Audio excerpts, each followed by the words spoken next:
નમસ્કાર, હું છું નીલ પાચેરી રાવલ અને લઈને આવી છું મિરર વર્ક ડે 11. શું? ગુસ્સો મુક્ત કરો. તો ગુસ્સો મુક્ત કરો એટલે શું? ગુસ્સો મુક્ત કરો એટલે રિલીઝ, જે તમારી અંદર તમે આમ લઈને બેઠા છો ને બધાની નેગેટિવિટી, ટોક્સિસિટીને, એને બહાર કાઢો અને ગુસ્સાને મુક્ત કરો. અને ગુસ્સો ક્યારે આવે છે? જ્યારે તમને એક્સપેક્ટેડ પર્સનથી અનએક્સપેક્ટેડ વસ્તુ થઈ હોય, કોઈ એવી સિચ્યુએશન આવી ગઈ હોય તમારી લાઈફમાં, ત્યારે તમને બહુ ગુસ્સો આવી જાય છે, બરોબર? તો આમણે કહ્યું છે કે અરીસા સામે જુઓ અને જેના ઉપર ગુસ્સો આવ્યો હોય ને એના વિશે ટીકા કરો, જે તમારે બોલવું હોય એ બોલી નાખો, એવી રીતે ગુસ્સો બહાર કાઢો. અથવા ઓશિકાને દબાવો, એવી રીતે ગુસ્સો બહાર કાઢો.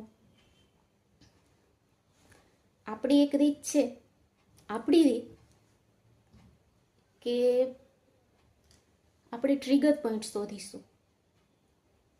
ગુસ્સો તમને ક્યારે આવે છે? કોના લીધે આવે છે? કયા સંજોગોમાં આવે છે?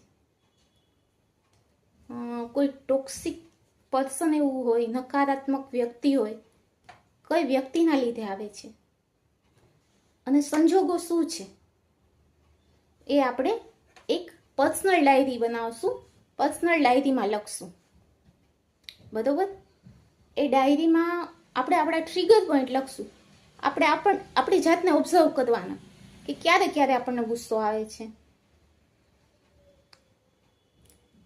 અને પછી પોતાની જાતને હકારાત્મકતા આપવાની કે મને આ ટાઈમે અહીં ગુસ્સો આવે છે, આ વ્યક્તિને હું જ્યારે જોઉં અથવા આ સંજોગ જ્યારે થાય ત્યારે મારાથી રહેવાતું નથી.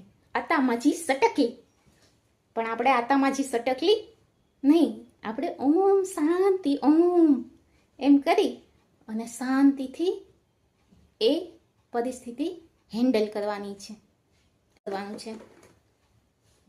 આપણે આપણા ટ્રિગર પોઈન્ટ ગોતવાના છે કે શેના કારણે ગુસ્સો આવે છે, બરોબર? ઓકે, અને એના ઉપર વર્ક ચાલુ કરી દેવાનું છે અને પોઝિટિવિટી આપવાની છે. આ હતું આજનું ચેપ્ટર. હવે કાલે મળીશું. કાલે છે ભય.